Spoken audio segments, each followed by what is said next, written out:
Olá pessoal, bom dia, boa tarde para você, boa noite para alguns também.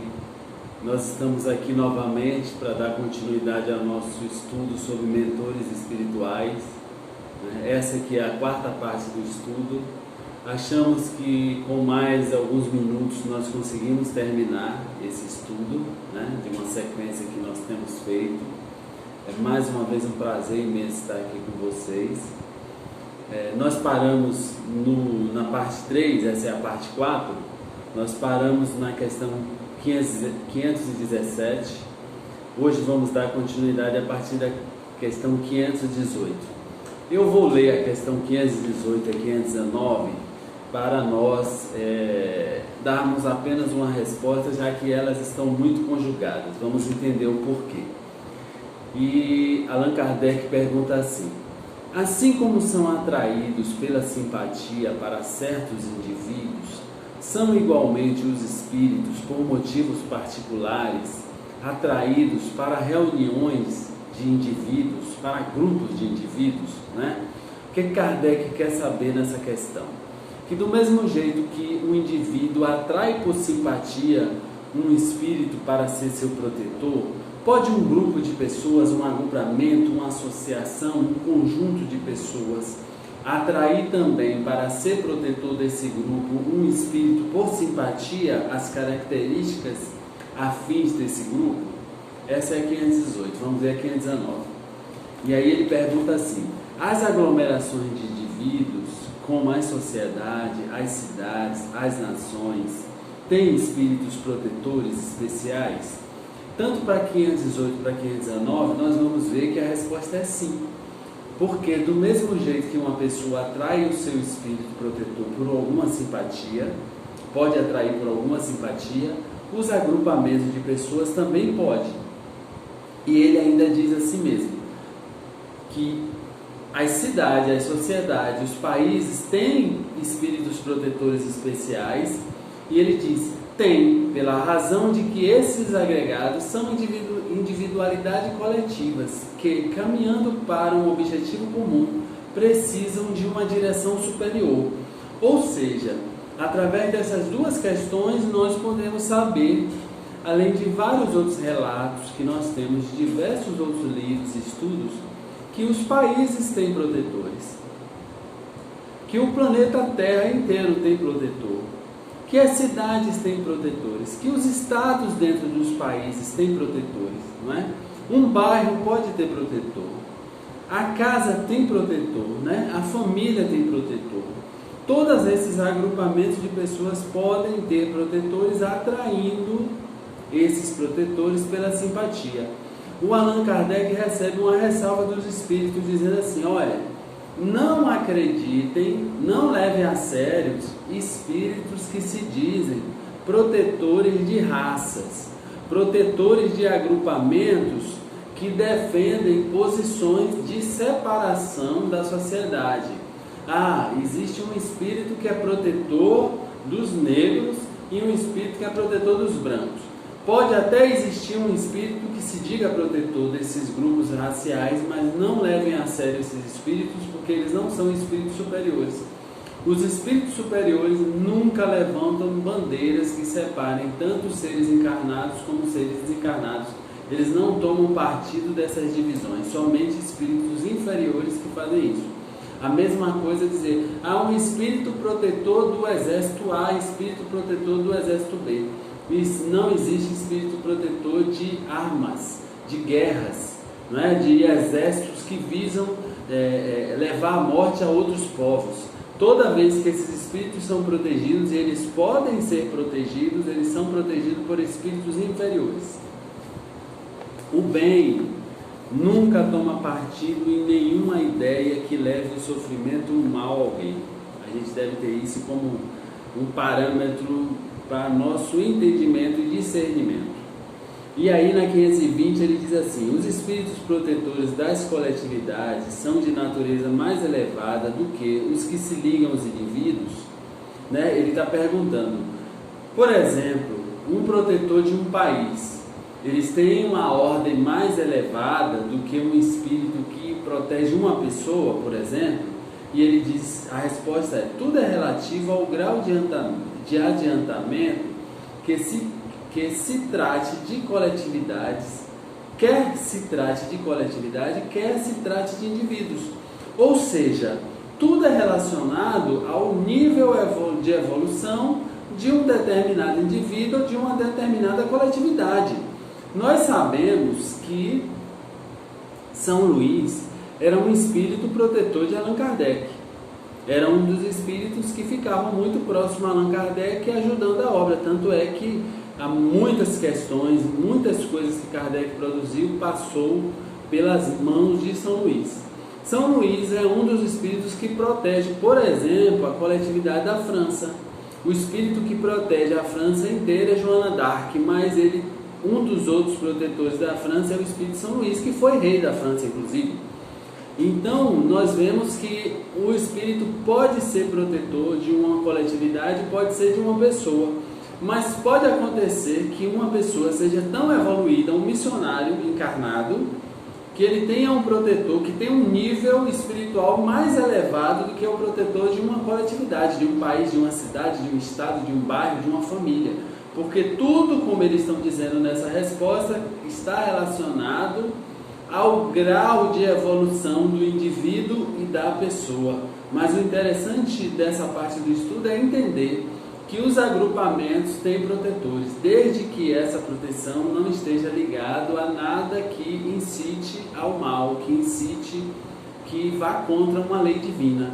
A gente não deve imaginar que um espírito bom, um espírito ligado ao bem, vai ser protetor de um bar, de uma boate. Não vai. Quem protege esses locais são espíritos que se coadunam com o que acontece ali. Não estou falando mal desses locais, mas ali não tem processo de evangelização. Ninguém vai para um barzinho estudar o evangelho. Não vai chegar lá no barzinho e dizer: olha, vim aqui para me melhorar como ser humano, vamos aqui, entre uma cerveja e outra, discutir o evangelho de Jesus. Na prática a gente sabe que isso não acontece. Então, esses locais não vão receber proteção de um espírito bom. Eles recebem proteção quando eles são evocados para isso de espíritos inferiores, porque algumas coisas que acontecem ali vai ajudar na trama que esses espíritos têm. E aí continua aqui na questão 521. Podem certos espíritos auxiliar o progresso das artes, protegendo os que às artes se dedicam? E aí ele diz: há espíritos protetores especiais e que assistem os que invocam, quando dignos dessa assistência. Ou seja, desde que seja uma iniciativa feita por uma pessoa ou por um grupo, essa iniciativa seja ligada ao bom e ao belo, né? Ao bem, ao bom e ao belo, né? Esses 3 Bs. Se essa iniciativa, se esse pensamento for ligado ao bem, ao bom, ao belo, essas iniciativas podem sim ter a proteção de um espírito ligado ao bem. O crivo é esse. Então existem espíritos que incentivam e são protetores da arte, da beleza, da cultura, da música, do entretenimento salutar. Sempre há organizações que disseminam essas ideias na Terra e são seus guardiões, são seus protetores, né? Isso é natural que seja assim. Nós precisamos de inspiração em todos os campos.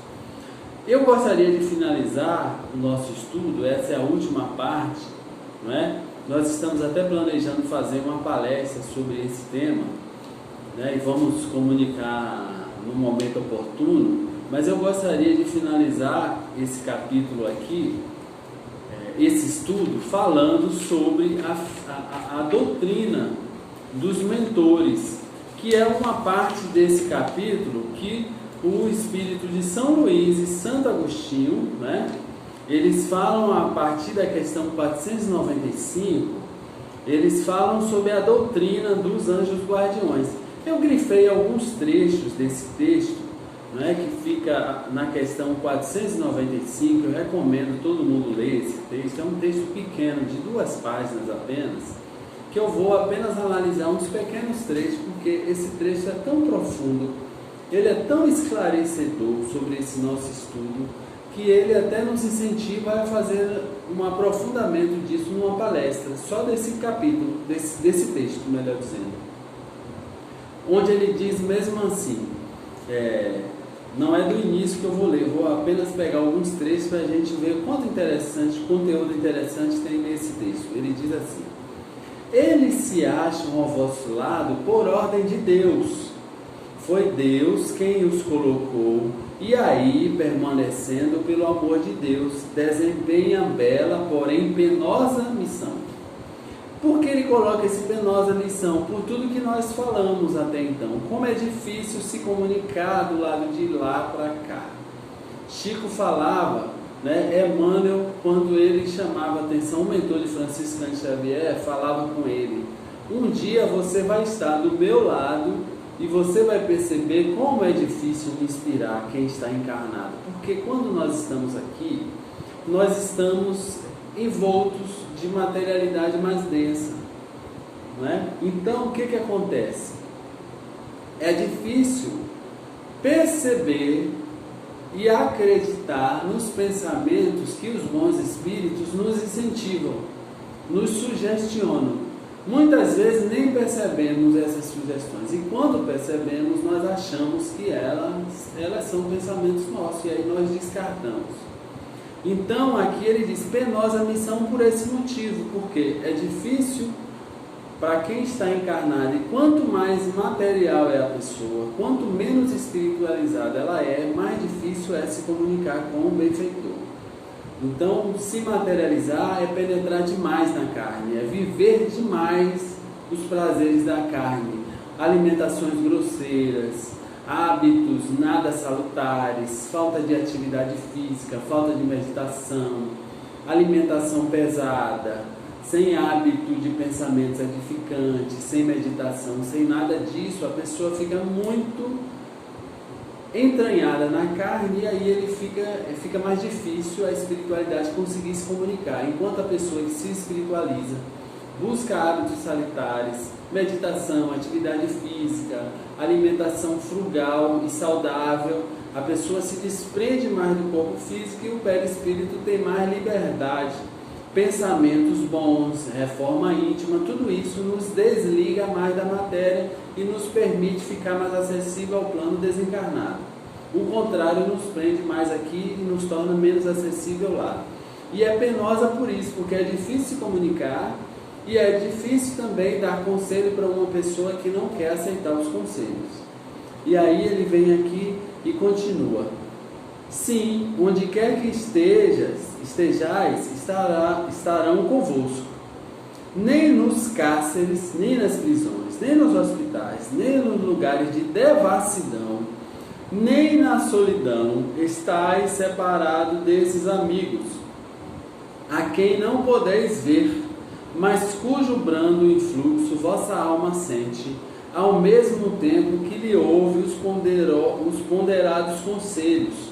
Aqui vale a pena ressaltar o seguinte: Allan Kardec não está dizendo aqui, se nós entrarmos em um local de devassidão, um bordel, um local onde tem uma prática de algo que não é saudável para o nosso espírito, a gente não deve imaginar que o nosso mentor vai entrar conosco. Ele pode entrar, mas não é obrigatório que ele entre.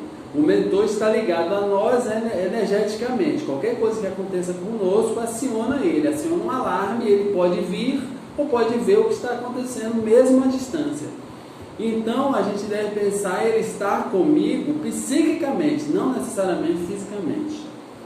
E aí ele continua: se conheceis bem essa verdade, quanto vos ajudaria nos momentos de crise, quanto vos livraria dos maus espíritos, mas quantas vezes no dia solene, que dia solene é esse que Allan Kardec fala? O dia solene que ele fala é o dia da morte. Quantas vezes no dia da morte, vamos ler assim: não se verá esse anjo constrangido a vos observar. Não te aconselhei isso, entretanto não fizeste. Não te mostrei o abismo, contudo nele se precipitaste. Não fiz ecoar na tua consciência a voz da verdade, preferiste, no entanto, seguir os conselhos da mentira. E aí ele vai falando, né? Ele continua dizendo: interrogai os vossos anjos guardiões, estabelecei entre eles e vós essa terna intimidade que reina entre os melhores amigos. Há melhor amigo nosso do que o nosso mentor, alguém que conhece-nos a história de reencarnações a fundo, mesmo que ele não tenha sido nosso mentor, ele olhou nossa ficha, estudou a nossa ficha para assumir essa missão, então ele entende de nós, ele nos conhece tão bem, e às vezes no nível consciente, no nível inconsciente que nós estamos aqui, no nível inconsciente que nós também estamos, ele pode ter até mais conhecimento do que nós, no nível consciente dele, porque ele tem acesso à nossa memória do passado, então ele sabe as nossas tendências, nossas dificuldades, aonde a gente costuma cair, aonde não costuma cair. Então o nosso mentor é o nosso melhor amigo, depois de nós, é lógico. E aí ele continua em outro trecho dizendo assim mesmo: assim fazendo, encurtarei vossas provas e mais felizes tornarei as vossas existências.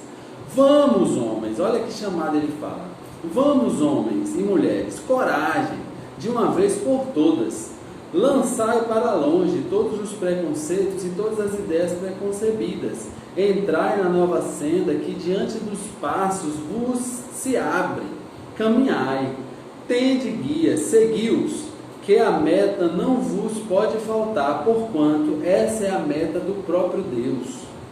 E finalizo com um trecho ainda que ele fala assim, muito interessante, dizer assim mesmo: olha, isso aqui preocupa.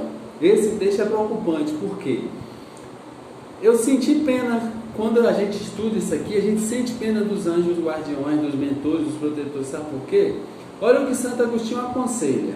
Eu estou imaginando já um monte de gente que eu conheço, principalmente as meninas, elas ouvindo isso aqui, estudando isso aqui, acreditando nisso aqui.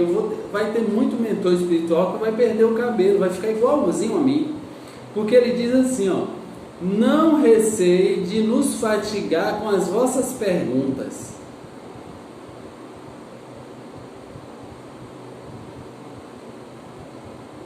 Não vos receis de nos fatigar com as vossas perguntas. Meu Deus, coitado. Se o povo acreditar nisso, vocês estão fritos. Mais do que já estão, né? Ao contrário, procurar estar sempre em relação conosco. Ou seja, pode me ligar o tempo todo, pode me chamar o tempo todo, pode chamar no grupo do WhatsApp o tempo todo. Ó, meu mentor, você está aí? Vai ter gente perguntando assim mesmo: eu estou com dúvida, que receita eu faço hoje no almoço? O que é que você acha hoje? Eu devo fazer carne ou frango? Né? Se você acha isso estranho, não é não. Você não tem ideia.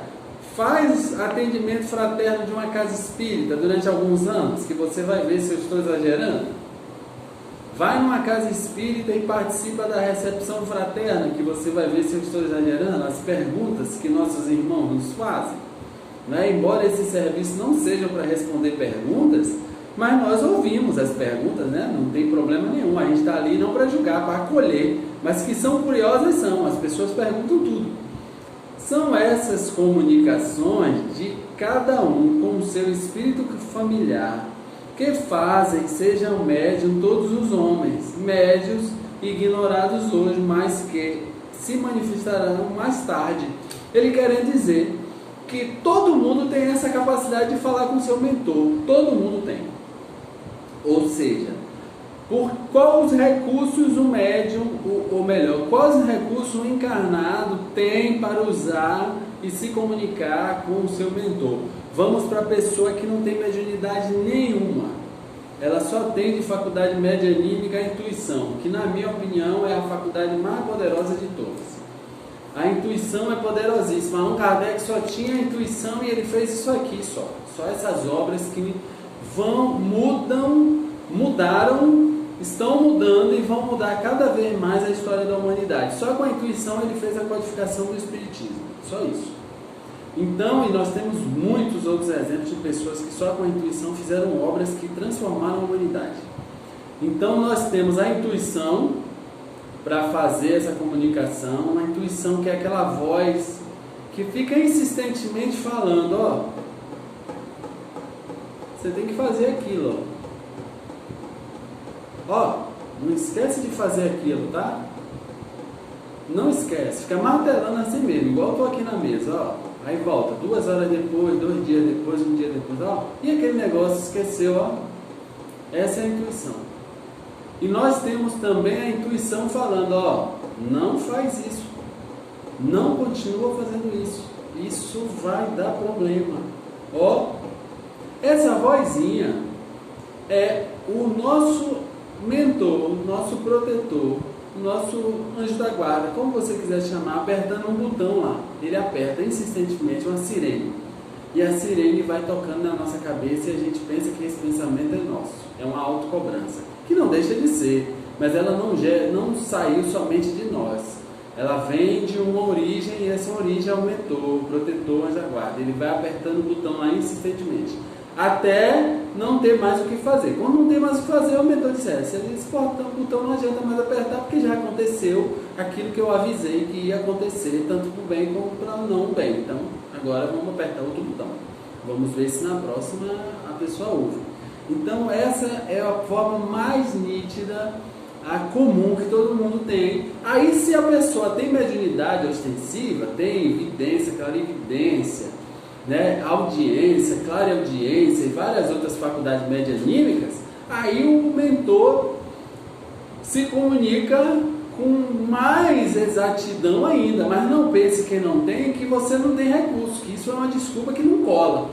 Tem sim, porque do mesmo jeito que essa pessoa que tem essa faculdade medianímica tem facilidade também ele tem essa facilidade, entre aspas, a mais, que não é a mais, mas vamos chamar assim, a mais de falar com o seu mentor, ele também se torna acessível aos espíritos inferiores. Então, assim, é um bônus e ônus.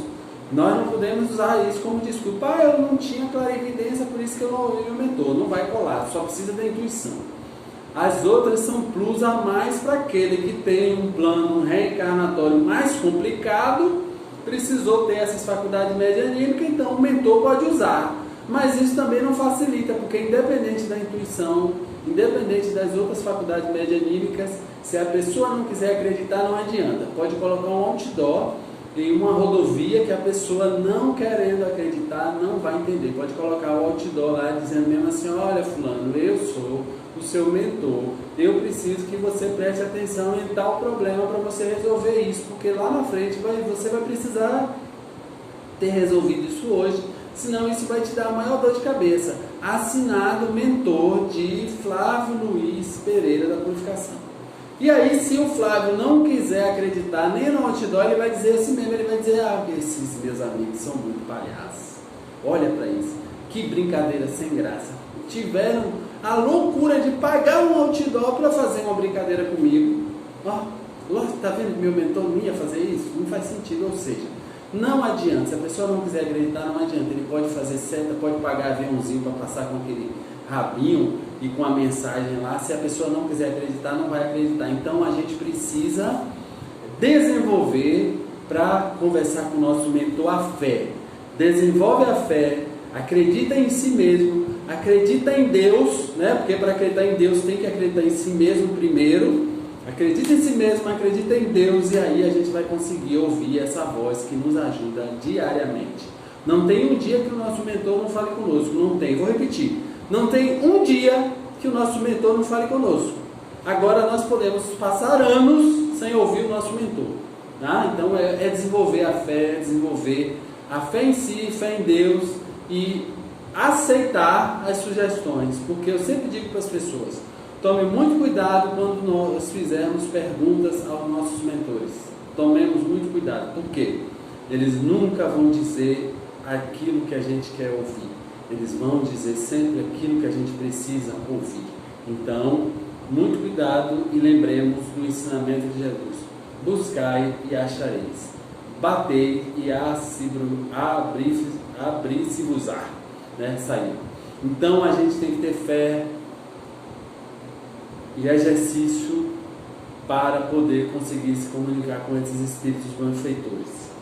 Um abraço a todos vocês, Até o próximo estudo e espero que vocês me mandem perguntas, né? Sempre há alguma coisa que a gente não falou, sempre há alguma coisa para falar.